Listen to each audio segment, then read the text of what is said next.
Mr. President, Mr. Vice President, Your Excellencies, ladies and gentlemen, I was extremely humbled to learn I would be stood here before you today to be the 18th recipient of our nation's highest honor, the Grand Commander of the Federal Republic. Following in the same footsteps, to have a seat on the same table as the likes of Presidents Azikiwe, Shagari, and Basharu MKO Abiola, the greatest of Nigerians, who ventured on this path before me. On learning this news, I found myself pacing up and down the tiled floors of my living room, reflecting and asking myself, why me? Why now? Why is our country's loftiest award being bestowed upon me, a former president of the Federal Republic of Nigeria, 12 years after I and my administration bid farewell to the Rock of Power, where the rudder of Nigeria's fate steers the nation through the tides of decision-making, to retire with my family to Ikeja, Lagos State. But that train of thought quickly dissipated from my consciousness, and the reality of the common Nigerian began to crystallize in my mind.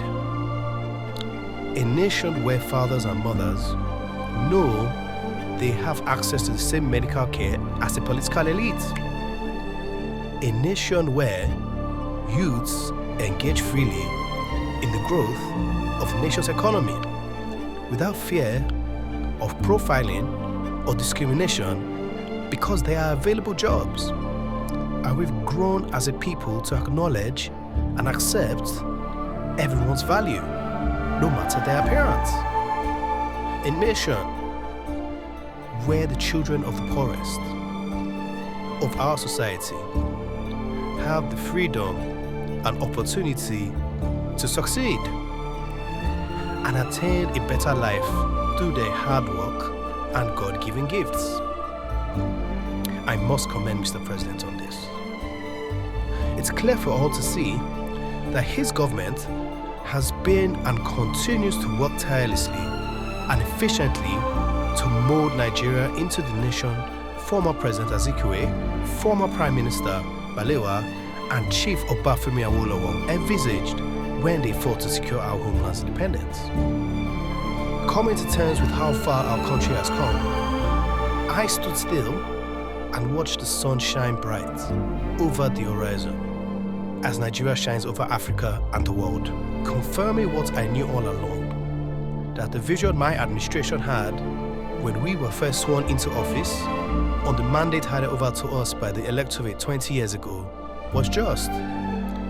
This award puts to shame those who maligned and stood in the way of our administration's efforts in securing the nation's future.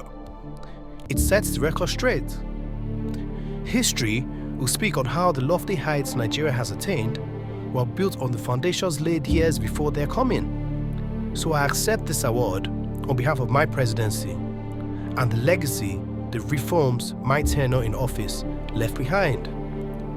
I accept this award on behalf of the 1 million civil servants in our nation's workforce, for junior and senior staff to the ministers who were entrusted to oversee the various sectors in the government's machinery.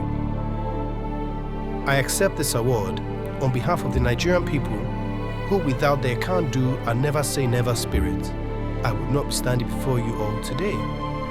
Lastly, I accept this award on behalf of my wife, Shade, and my beautiful children, Tinuke and Femi. Your patience, sacrifice, and unwavering support through the years enabled me follow my heart's ambition to make a meaningful impact in our country's story. Thank you.